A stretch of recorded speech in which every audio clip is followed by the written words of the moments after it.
Oluvannyuma lwakiikirira Uganda mu mukago ogw'amawanga amagatte ogwa UN, abangi gwe mumanyi era nga ye Adonia Ayebale okuvaayo n'alumba Robert Kyagulanyi Bobi Wine olunaku lwe yalabikako ku kitebe ekikulu mu Washington District of Columbia mu ggwanga erya America, ng'alaganga Robert Kyagulanyi Bobi Wine bwe yali tannatuula na mukungu yenna mu ggwanga lino, ebintu byongedde nate okumukyukira era nga Federal Bureau of Investigation oba giyite FBI mu ggwanga erya America nate yabakanye dda n'omulimu ogw'okumunoonyerezaako.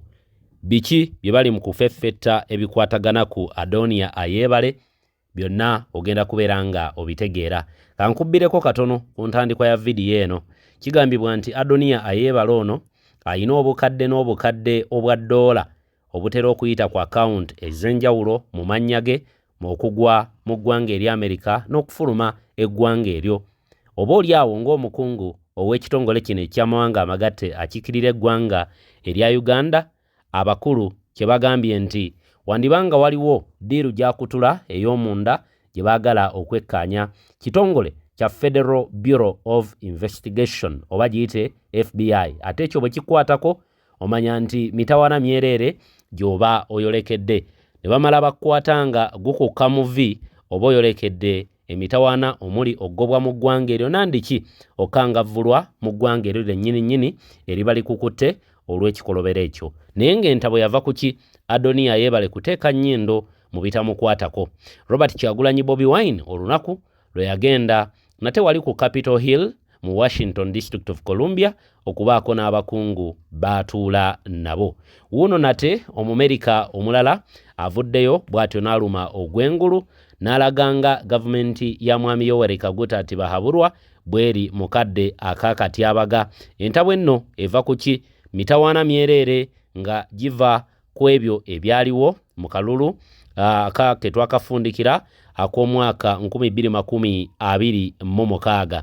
Omukulu amanyikiddwa nga Ken Roth, omu ku bamanyiddwa obulungi nga abalwanirizi b'eddembe wano ebule n'ebweya, avuddeyo bw'atyo n'agamba nti ekyokumanya ani oba okwawula wakati wa dictator n'omukulembeze Robert Kyagulanyi Bobi Wine agambye mu lwatu nti ye president ate ye Generali Yoweri Kaguta ati bahabulwa n'amuwa eri obwannakyemalira. Byonna mbikuleetedde akatambike nakonkalina, tugenda kubeera nga ate tukafuna tukoota buliro. Byabakama ebibye tebinnaba kuggwa, bannayuganda tebannamuggyako mukono. Bongedde okubanja declaration form, baagala okumanya n'okulondola biki ebyava mu kalulu ke yalangirira.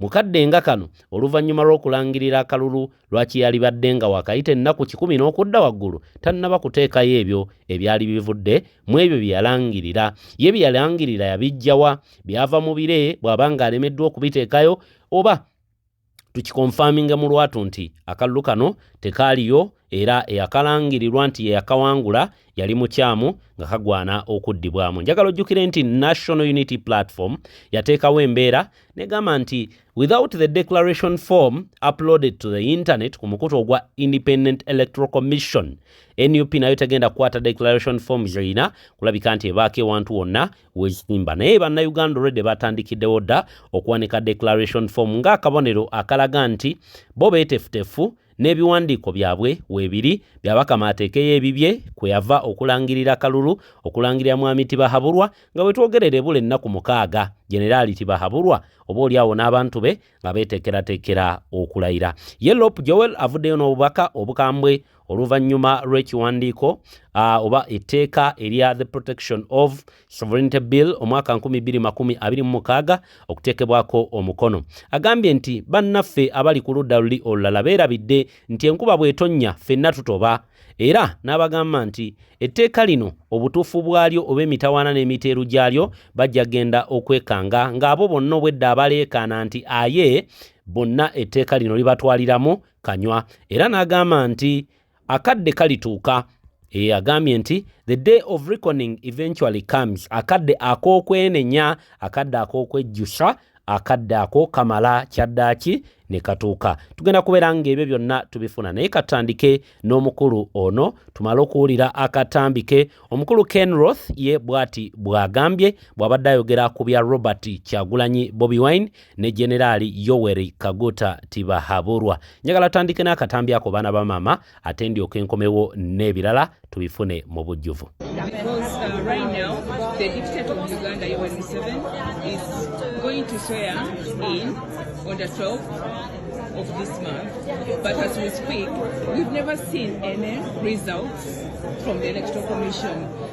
We've not heard anything from the international community about the Uganda situation. We've not heard about the case of Mwanga Chivumbi, who was imprisoned on trumped-up charges. What do you think about Uganda's situation? What can we do? What do you have to tell Bobi Wine right now? Because he's coming to you. Yeah. Please, Mr. Roth. Yeah. Thank you. No, I mean, it's clear that Bobi Wine was tremendously popular, that Yoweri Museveni was afraid of him and was not willing to have a free and fair election. You know, Museveni claims that he is what the Ugandan people want, but he's not willing to have a free contest where two politicians can compete with each other. And so he shuts down opposition rallies, he arrests people, he uses violence, he uses torture. This is, not a freely chosen president. This is an autocrat who's hanging on like a dictator. So, I think the world sees that. Sadly, Museveni has figured out that if he's just friendly with the West, they won't challenge him. But we, the people in the West, see what's going on. We understand that the Ugandan people want a democracy, and that's not what they have under the current autocratic leadership. Byebyo nno ebigambo eby'omukulu oyo. Tuvuddeyo buterevu twolekedde ku Adoniya Ayebale. Makulu ki bw'owulira ebigambo oba ennyukuta FBI? FBI bw'eyingira mu kintu ky'omuntu yenna oba bwe bagiwa omulimu ogw'okunoonyerezaako, bino wammanga byekola. Ekwata ba ejenti baayo ne bakola omulimu ogw'ettendo. Muno mulimu okuyunga waya oba oliawo okuwayaringa abantu ab'enjawulo abakwetoolodde n'abalala bambega be bakuteekako. Mulimu okubeera ne search warrant nga kino kibayambako okuŋŋaanya obujulizi ku muntu oyo gwe baba bali mu kwekkenneenya oba okufeffeta okutegeera ebimukwatako. Ekyo nno nga tekikoma okwo, FBI eno emanyi n'okuwamba ebimu ku bintu ebibeera biri mu mikono gy'oyo omuntu gwebanga eri mu kunoonyerezaako. Nga kino nno kiyambako kwogatta ne interrogation oba okukunya mu ngeri y'akajojijoji w'ebibuuzo eri omuntu oyo FBI gwebeyagala nate okutandikako okumanya ebyo bye baba bamwekengeddeko byakola mu bukyamu.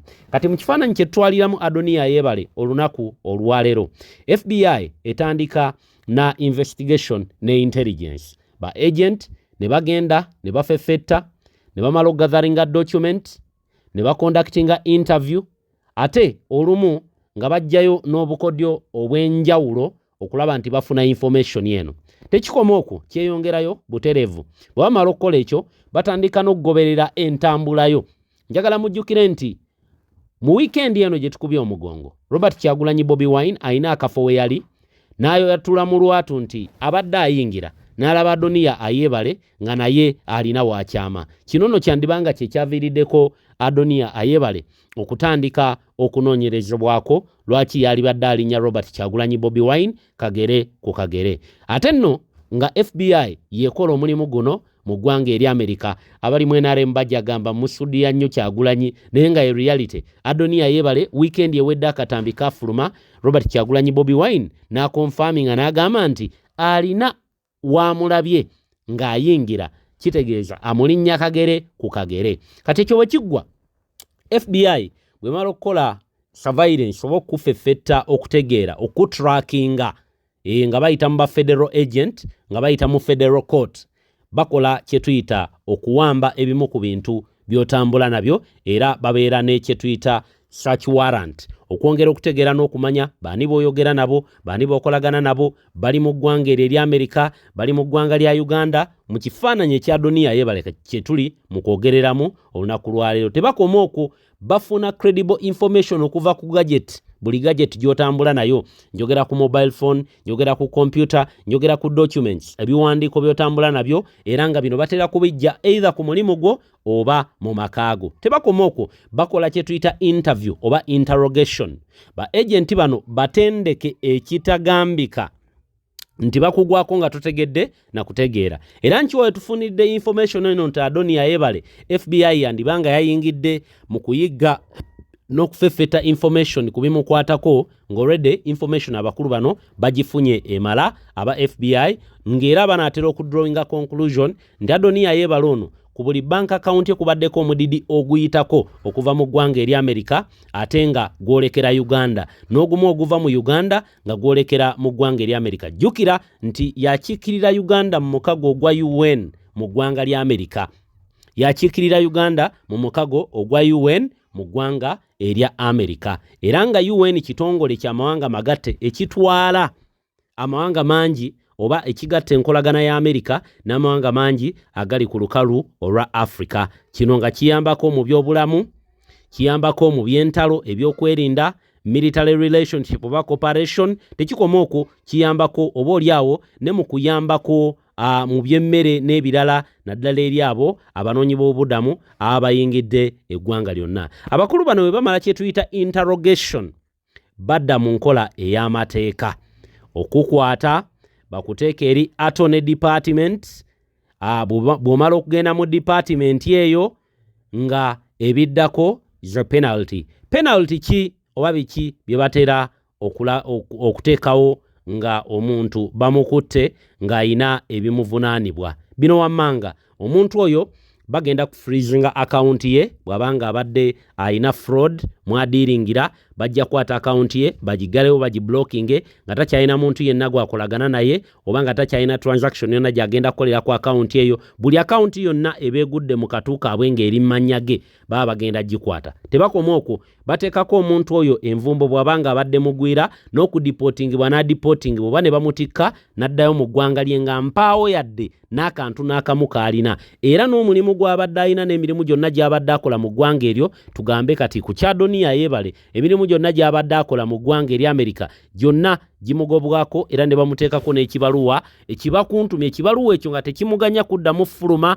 mu ggwanga oba kuyingira ggwanga lyonna erina akakwate ku ggwanga lya America ng'agenda for any diplomatic work, ng'agenda okukola omulimu gwonna ogw'ekikungu oba oguli diplomatic.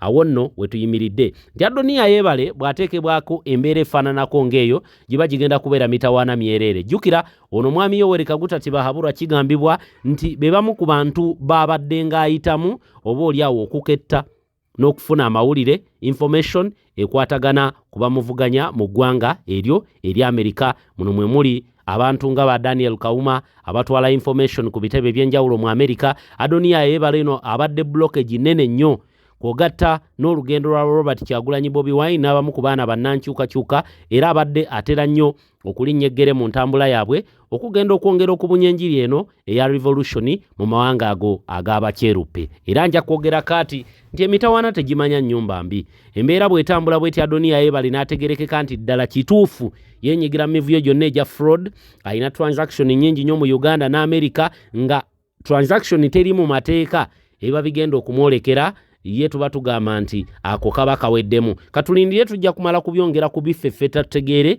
nga ebitambudde ku buuyo obwo, naye mpuliddeko era nga confirming nti FBI yalaunchinze da investigation okwongera okutegeera Adonia Yebale ono ebigendererwa bye ye nga ambassador mu America ku lwa UN lwaki yali badde ateeka ennyindo ye, kubanga aba alina kuba neutral, aba akiikiridde eggwanga ddamba, aba alina kuba neutral. Abajjukira ebyaliwoko mu 2024 I think 2024-2023 mujjukira omukyala Joy Ruth Acheng.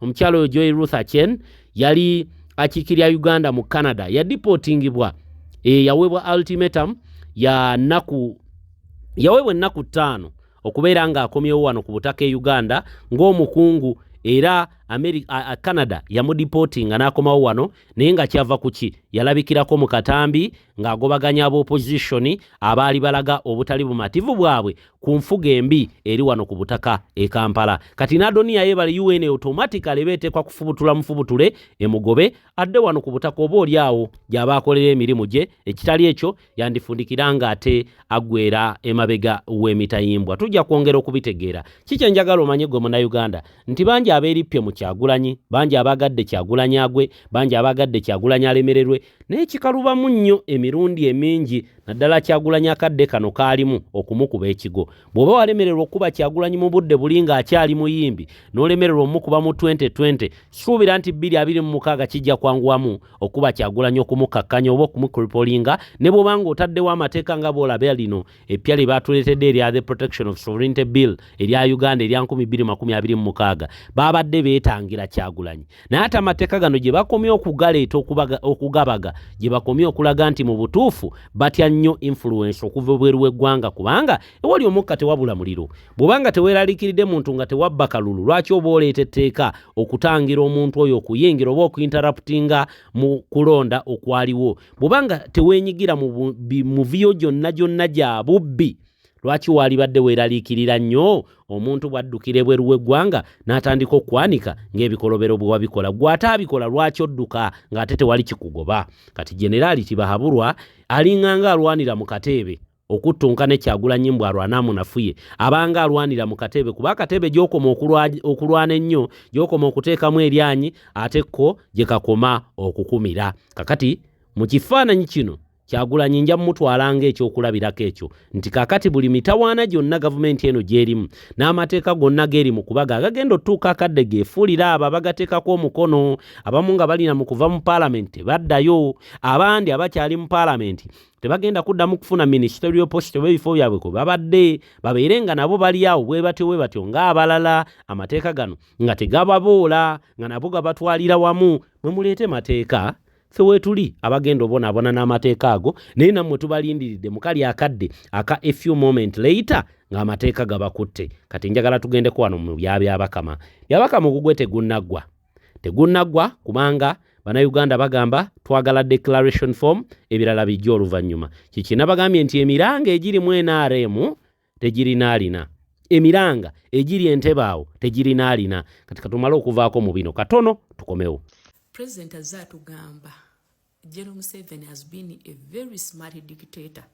Indeed, he has been a very smart dictator. Lebika mukubireko mu ngalo. General Museveni olwakwata obuyinza emyaka gye 10 egyasooka gye yatwala nga talina ssemateeka gwafugirako ggwanga ng'afugira ku legal notices na decrees, yatwala obudde n'astudinga mistakes n'astudinga ensobi ezaakolebwa abo be yaddira mu buyinza. Mujjukireyo okujja mu buyinza tewaali bamwagala kubanga akalulu ke bagendamu akalu 1980 ke yalimu bakugamba yafunamu 1%. Yafunayo mubaka we wa parliament omu n'afuna 1% era bakugamba mubaka we teyalayira n'alumba ensiko.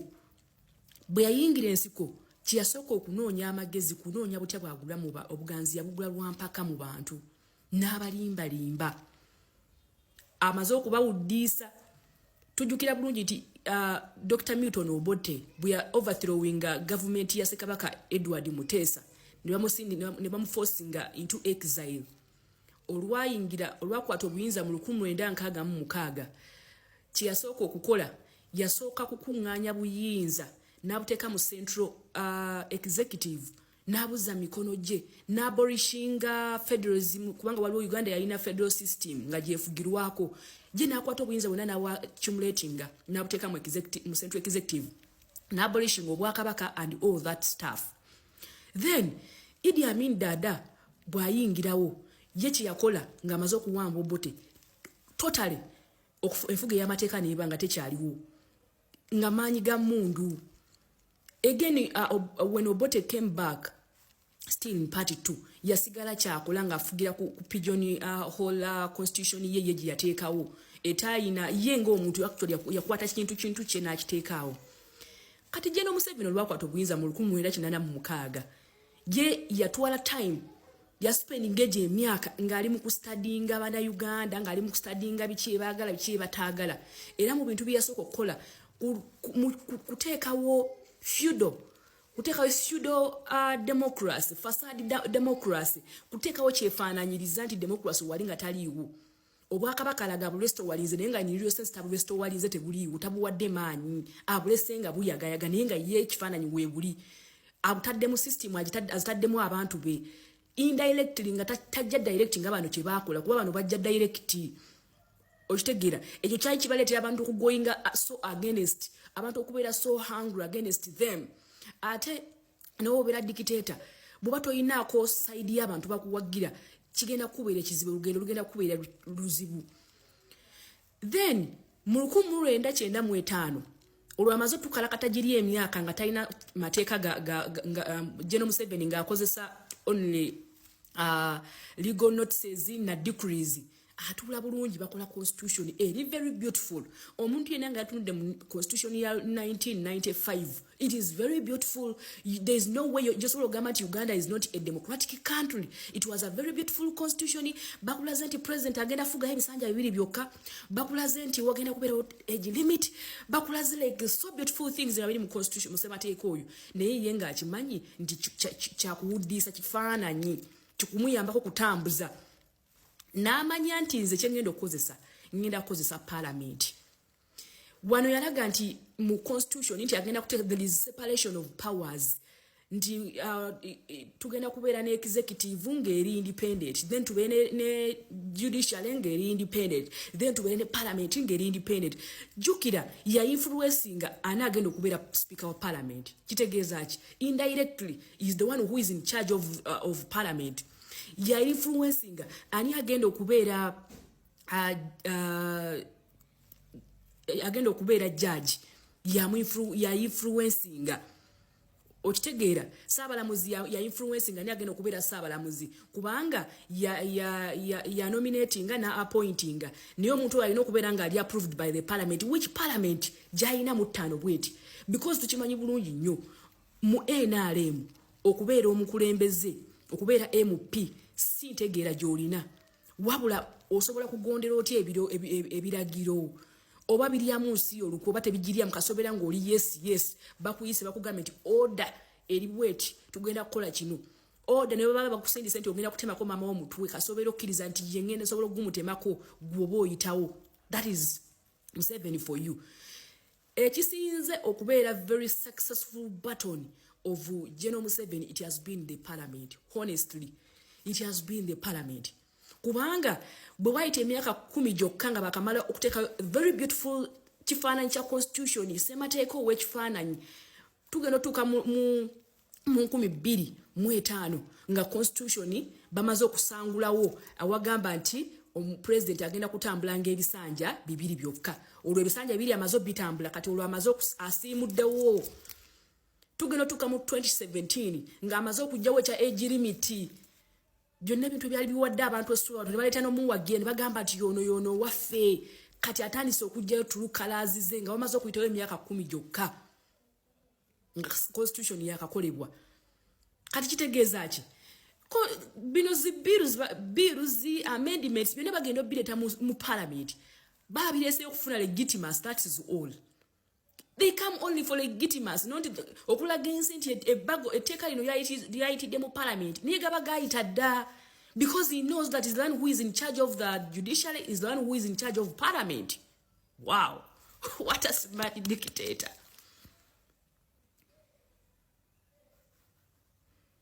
So kati sewanna kwali eyo alowooza mbwe essuubi lye ligenda kuva mu parliament. Teri kigenda kuva mu parliament ya Uganda. Nalabye Anita Among ng'agamba mwebalenze kinabadde njagala zaabadde numbers zokka, because that's where their game is. Ife opposition batukozesa bukozesa, they are using us. The moment we appear in those sittings, the moment we appear there, because they are used, things have been there. You come, nemukuba sikyachala. At the end of that day, they have the numbers. What will happen? They are going to pass each and every kind of bill they want. That is why me, myself, I no longer waste my energy over that. Because tuchimanyi bulungi you're the only problem. As long as we've not kicked Museveni out of power, trust me, things are going to keep happening. Things are going to keep happening. I take it right now. Alimu final days is a lot of stuff is going to happen. A lot of stuff is going to happen. Omuntu gwe tulina okulemerako essaawa ya leero kubanga age limit, term limit tebyayita ku kiseera ky'anyita amungu. Every time you will have someone new to use. If you start saying, no, let me use my independent mind, he kicks you out. He kicks you out. He doesn't care. What he cares about, ye biche bigenderwa okubeera nga bitambula. Kati, omulabe, gwe tulina okuteekako amaanyi, ye General Museveni. Era essaawa zino, guno omwezi gwe tulina ng'osigadde ennaku ntono, agenda kwerayiza. Naye tetugenda kulekera waliwo abagambye mbu tetulina kubuuza lwaki. Tetulina kubuuza results ze bamulangirirako ziriwa. Atulaga nti yawangula akalulu twagala batulage results yawangulira kuziriwa. That is our question. Yes, we may not get the answers, but we are going to keep asking where are the results. Mwami byabakamazi yalangirirako General Museveni nge yawangula akalulu ka 226. Niwe tuwe tugenda kufuna answers. We want to be on record. Era tugenda kubanja results ezo muzitulage. No matter mugenda zitu for us, we want to, as the common majority, we are going to be on record. You want to be on record. Ntitwakiririza mu kalulu kubanga it was not free and fair according to your fake constitution je muhidinga mu je mulaga mbuno very beautiful akaluka ino kubeera free and fair. It was not free. It was never free and fair. The East was never independent. It was a military operation. We want to show us the result that you used to declare General Museveni because kiri mu mateeka twagala ozimanya kwagenda okulayirira okubest ng'okulayirira. Bino ebyo tubuzaabuza by'okumuwa legitimacy. Ne tukubase kyakyala eno bwe tukubase kyakyala eno bwayitawo kati yayisiza bill. So what? What are you going to do? What are you going to do? Did you stop him? Did you stop him? No. Mwina amanya agamustoppinga nedda. Kale. Program ene tuwatambudde ne Sheikh Ashraf omulombi w'edduwa munoonyeeko enamba ewe eri awo gwe nayo n'embeera muyita etali nnungi. Akulombereddwa embeera ejja kubeera ng'ate efuuka malidaadi. Lwaki temuŋŋanya ne mbajjako omukono tufundikire n'akatambi ka mwannyinafu ono ate abankuumira atakuumira mpeera. Kansubire buli omu ali bulungi. Njagala obuuza ekibuuzo kino. Ba MOP ba NRM muli bannayuganda oba muli ba NRM? Njagala kubuuza ku kibuuzo. Are you Ugandans or you are party people that you NRM? Namwe tuba scrapping off ku map ya Africa. These are the things that I talked about last time on my live. Nabagamba, you people. You are talking about apparently opposition leaders to go and swear in. Olwaliro muchirabi. Nti civility bill apparently badde yogeza abantu obwama. Apparently njagala okwebaza mwami Senyonyi. Nti parliament yaffe gye tulimu tewali kintu kipya ky'osobola kolamu. Era ekibuuzo kyange to all people. But is our opposition leaders, are they supposed to swear in? Because when they go and swear in, they are giving legitimacy to Museveni that he won with that percentage. Kati awembulize ekibuuzo wetugamba nti our leaders are supposed to swear as other people say. Then legitimacy wemugikiriza, it's like being in your house. Tata ona agamba banzi ba kalulu, that is Mwami Robert Kyagulanyi Ssentamu, and then the children ngabagamba atatalimba tebamuba, because once they go and swear in babakiriza ebyava mu kulonda ntino byali bituufu.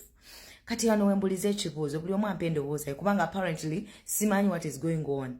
Nze nandigambye nti they wouldn't swear in, because once they do that baba wadde legitimacy mwamuzeeyi nti no yayitamu neyo percentage 71%.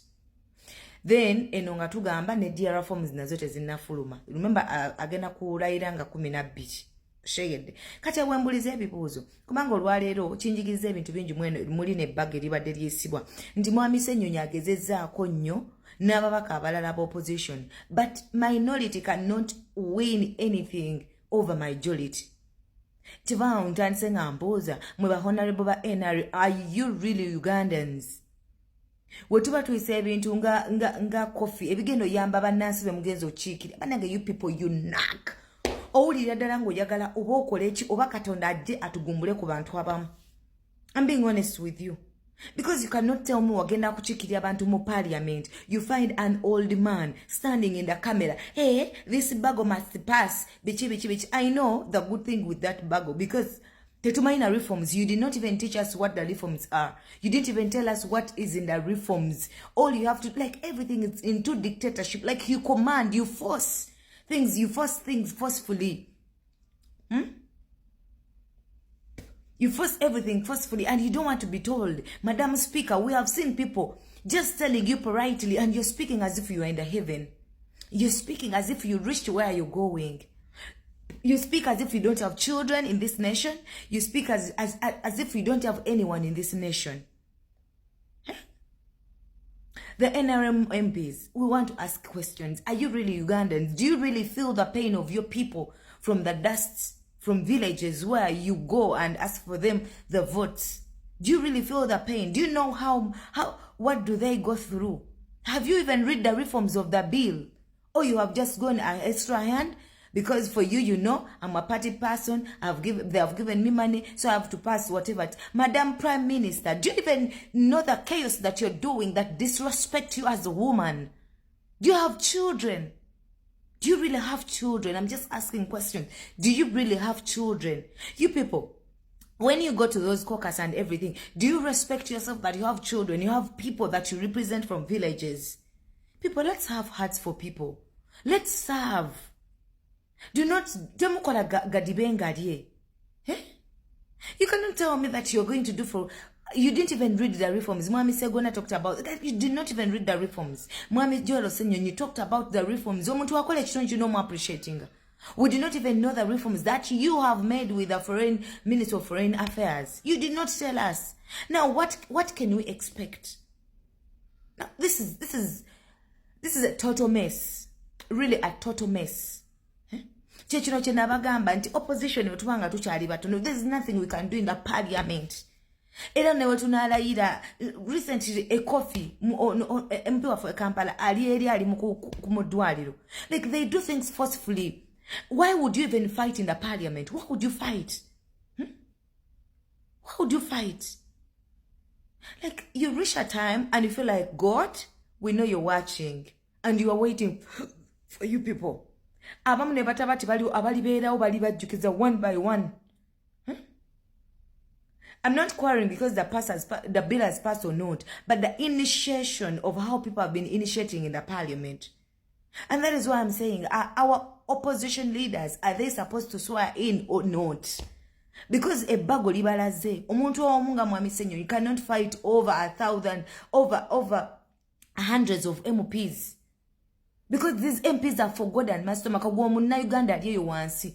Bano ba MP bali for God and my stomach. And that will never change. Are for God and their stomachs and their family. That is why usanga abana bamwe nga balina zikansa, abana bamwe nga balina ebituli mu mitima. Gowe buze lwaki? What percentage omusolo? You did not, God told you to go to represent the poor. What did you do? You just failed yourself. You just taken care of yourself. You didn't even bother what other people on the ground are going through. So what do you want us to take? What do you want us to say? You guys, with all the messes that you have done, you want the Ugandans to say thank you so much for every chaotic thing that you've done in the parliament? Do you want us to say that, oh, you're now an amazing leader of all the chaos and all the torture and all the heartless that you have to the Ugandans? You want us to appreciate you for that? I mean, you want us to say, oh, thank you so much because you're an amazing leader of all the nothing that you have done. You cannot even be guided by the constitution. Apparently, we are asking for DR forms. And the guys deliberately cannot even utter each and he cannot bring out the forms. But the constitution tells him, commands him to publish the results in written. You people, why are you making us bad people? Why are you making us bad people? Are you foreigners that you don't belong to this nation? Everyone has come out and spoke about the impact, the advantage and the disadvantage of the bill. But deliberately, because for you think about your stomach, it is okay. Because we are the one paying taxes. At any cost, the tumani bichibi reforms chize mwata demo. You cannot even go extra. And what is the sector of communication do? You fund them each and every year. Why are they being paid? If you cannot communicate what the reforms that you have made in the bill, like you people, you're so evil. And it is only God that will give you in his own time. We cannot, because the things you have done, you people, are worse than what we expect. But one day like this, God is watching, and he will pay you for each and every bikora actions that you have done to Ugandans, that have supported you wholeheartedly, that have loved you when you're nothing. I know most of the people who came to Uganda when you're nothing. Ugandans fought for you to say that at least you have a life. People were killed because of you, but you cannot even remember what their grandfathers did for you. All you have to do is to get them, capture them, kill them, put them in jails. God is watching. The right time is coming. It is well. Even you MOPs who are foreigners, because you have showed us that you don't belong to this country. And you guys, there's nothing concerns you. Everything, it is us and you, it is for God and your stomach. It is well. And for the people who have done a great job, thank you so much. And may the Lord see you through in everything you guys are doing. We pray that the Lord makes you happy with your families, with your lineage and age and everything. Because any person that fights for a poorer, you're giving God alone. So may the Lord see you through.